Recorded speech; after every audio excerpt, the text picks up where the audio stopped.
नमस्कार, आप देख रहे हैं DTW24 न्यूज। आपके साथ मैं हूं सनी कुमार।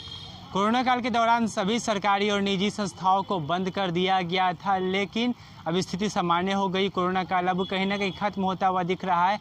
लिहाजा तमाम जो संस्थाएं थी, सरकारी हो या फिर निजी हो, सभी को अब खोल दिया गया है। इसी कड़ी में आज पटना हाईकोर्ट के बाहर में जो तमाम अधिवक्तागण थे, उन्होंने धरना दिया। मामला ये है कि अभी तक हाईकोर्ट को नहीं खोला गया, वर्चुअल तरीके से अभी तक कार्यवाही चल रही है, जिसको लेकर अधिवक्ताओं से हमने बातचीत की। उन्होंने क्या कुछ कहा है, आइए देखिए हमारी इस खबर को। आप समझ सकते हैं, एडवोकेट एक ताकत है। अधिवक्ताओं का एक इतिहास रहा है, स्वतंत्रता आंदोलन से लेकर आज तक का। यदि वह बगावत के रास्ते पर आ जाए तो अच्छी सरकारें ही आती है। चीफ महोदय, आप किस गली के हैं, आपको समझना चाहिए।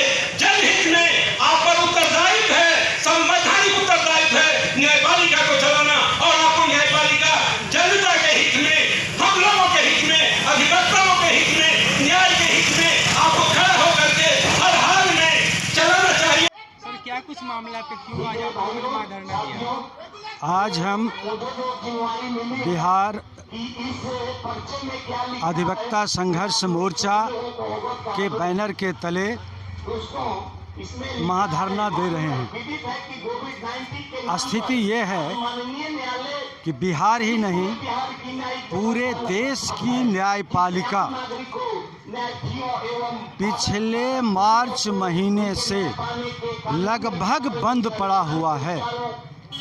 चाहे नीचे के मजिस्ट्रेट, फर्स्ट क्लास मजिस्ट्रेट का न्यायालय हो, जुडिशल मजिस्ट्रेट का न्यायालय हो, या माननीय उच्चतम न्यायालय का न्यायालय हो, ये सारे बंद पड़े हुए हैं।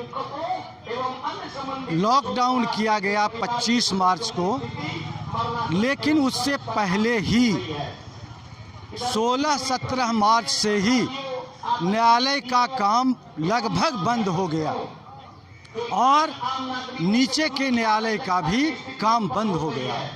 वर्चुअल कोर्ट चलाया गया, अर्जेंट मैटर डिसाइड किया गया।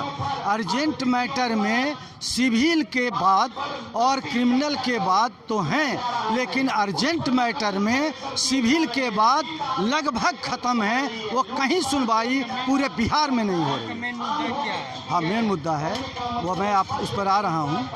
तो सिविल का बाद नहीं हो रहा है, क्रिमिनल में सिर्फ बेल मैटर सुना जा रहा है। अब है कि ये नीचे के न्यायालय में, हम पटना उच्च न्यायालय में अभी बैठे हुए हैं। हम पटना उच्च न्यायालय में 2 सिस्टम डेवलप किया गया, फाइलिंग का और वर्चुअल कोर्ट का। फाइलिंग में ई फाइलिंग किया गया। ई फाइलिंग करने के बाद स्थिति ये हुई कि उसको क्रोनोलॉजिकल ऑर्डर से स्टाम्प रिपोर्टिंग करवा करके और उसका लिस्ट करवा करके सुनवाई करवाना चाहिए, वो नहीं किया गया। जिसका वहाँ अप्रोच हुआ वो अप्रोच करके और उसको लिस्ट करवाए, और बाकी लोग ऐसे ही पड़े हुए हैं। मैं अपनी बात कर रहा हूँ। 25/6/2020 को हमने आवेदन फाइल किया, जिसकी सुनवाई अभी तक नहीं हुई है, और 2 केस का मात्र कल सिर्फ क्रिमिनल मिसलेनियस नंबर मिला है। अब वो कब सुनवाई होगी ये मैं नहीं जानता हूँ, जबकि सेम डे फाइलिंग हुआ, सेम डे बेल हुआ।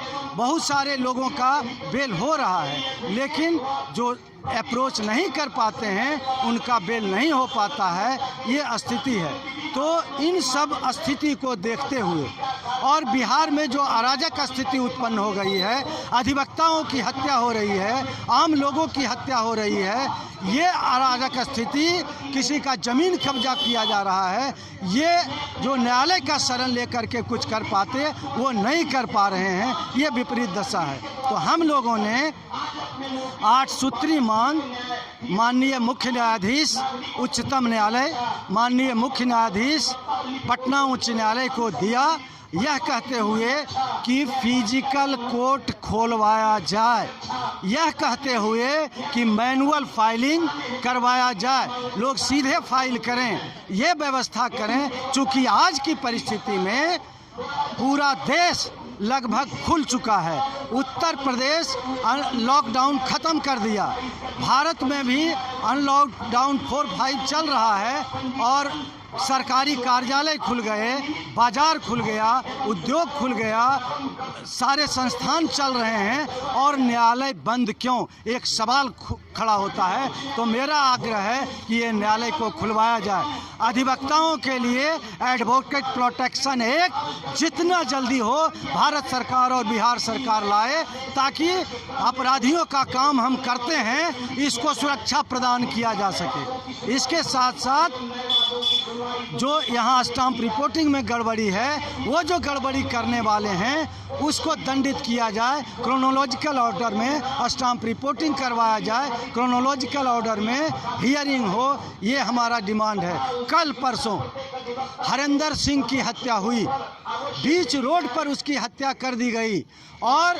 उसके एफआईआर इंस्टीट्यूशन में रात गुजर गया और नहीं हो सका। पुलिस अपराधियों को गिरफ्तार करने में अक्षम रही है।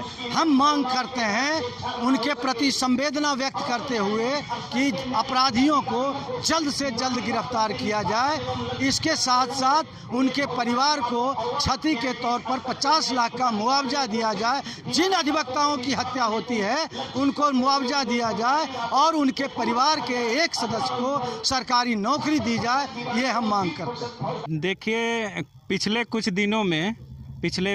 बीते हुए कुछ दिनों में नगर आयुक्त साहब ने पटना नगर निगम के सफाई कर्मी, जैसे कि सफाई पर्यवेक्षक हुए या फिर सफाई मजदूर हुए, जो भी कोविड-19 में वो काम किए, उन लोगों को प्रोत्साहन भत्ता के रूप में 4500 रुपया भुगतान किए। और उसी कोविड-19 में हम लोगों ने भी अपने जान दांव पर लगाकर, हम लोग का वैसे रिक्सेबल काम है, इलेक्ट्रिक का, फिर पंप मेंटेनेंस या फिर मोटर का, ये सब का तरह की चीज़ें जो जलापूर्ति से जुड़ी हुई है।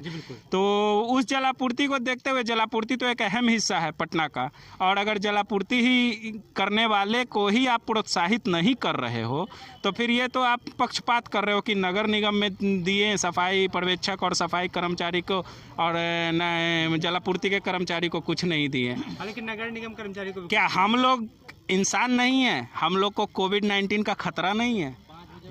हम लोग सुबह में 5 बजे उठ के और 10 बजे रात तक, जब तक कि पूरे पटना का मोटर बंद नहीं होता है, तब तक हम लोग एक्टिव रहते हैं।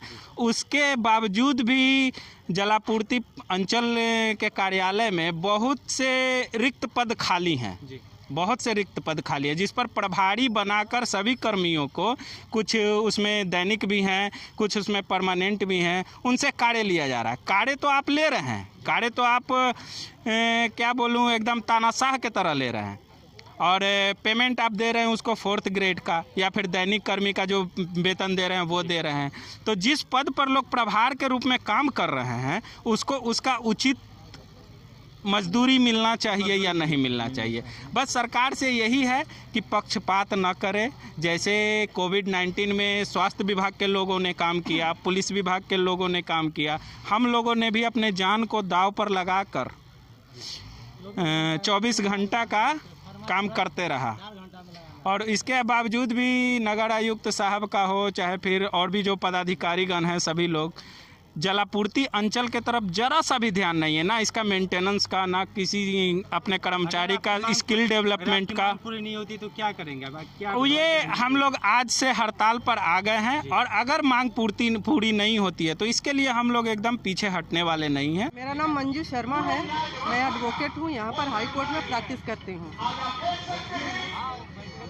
आज जो हम लोग ये कार्यक्रम कर रहे हैं, ये हमारे बहुत परेशान हो करके यहाँ की व्यवस्था को देखते हुए, जो व्यवस्था की गड़बड़ियाँ हैं, न्यायिक प्रक्रिया की जो गड़बड़ियाँ हैं, उसको देखते हुए हम आज यहाँ पर इस धरना के रूप में प्रतिफलित हुआ है। हम लोग यहाँ, आप सुनते होंगे कि बहुत सारे केस पेंडिंग थे और केस पेंडिंग का रोना सब लोग रो रहे थे, लेकिन इस लॉकडाउन के बहाने पूरी न्यायिक प्रक्रिया को, अब केस पेंडिंग कोई ध्यान में ही नहीं रहा कि लोग लिटिगेंट कैसे बिहार के परेशान हैं। और जो पूरे बिहार के लिटिगेंट परेशान हैं उनको न्याय दिलाने के लिए जब न्याय का दरवाज़ा जो है, न्याय का मंदिर अपना दरवाज़ा बंद रखेगा, कुछ सेलेक्टिव लोगों का सुनेगा, कुछ प्रेफरेंस दे करके प्रेफरेंस के तौर पर सुनेगा, तो इस मैनर में सुनने पर बहुत सारे केस का डिस्पोजल नहीं हो पाएगा। अभी पूरे बिहार में बहुत सारे लोग न्याय नहीं मिल पाने के कारण बहुत पीड़ित हैं, खास करके महिलाएं जो हैं जिनका मेंटेनेंस का केस पेंडिंग है, जिनको मेंटेनेंस अलाउ भी हो चुका है लेकिन उनको मिला नहीं है, वो महिलाएं कैसे इस लॉकडाउन में जब आर्थिक स्थिति इतनी लचर फचर हो चुकी है तो वो महिलाएं कैसे जी रही होंगी, यह सोचा जा सकता है। और बिहार के और भी जितने लिटिगेंट हैं, अभी हमने अखबार में पढ़ा था कि एक लिटिगेंट बोल रहे थे, अखबार में ही पढ़ा था, न्यूज़ था कि वो यहाँ पर हाई कोर्ट में आकर के सुसाइड करने वाले हैं क्योंकि उनका केस बहुत दिनों से फाइल है और उस पर कोई सुनवाई नहीं की जा रही है। तो यहाँ पर जब दिन भर में 10-20 आप केस का डिस्पोजल करेंगे तो बाकी लोगों को न्याय कैसे मिलेगा?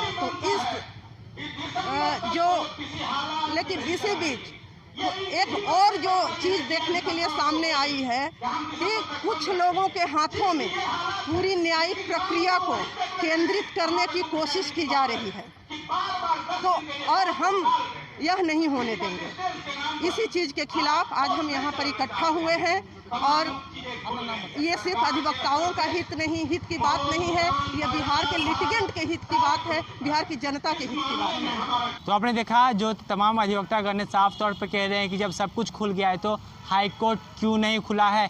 तमाम तरह की जो कंप्लेन है वो अभी तक पेंडिंग में पड़े हुए, जिसका निपटारा अभी तक सही तरीके से नहीं हो पाया, जिसको लेकर उन सभी ने मिलकर पटना हाई कोर्ट के चीफ जस्टिस को एक चिट्ठी लिखकर भेजा है और जो उनकी मांग है वो मांग रख दी है। हालांकि अब मांग उनकी स्वीकार होती है या नहीं देखने वाली बात होगी, लेकिन आप ऐसी खबरों में बने रहने के लिए हमारे चैनल से जुड़े रहें। हम आपको हर तरह की खबरें देते रहेंगे।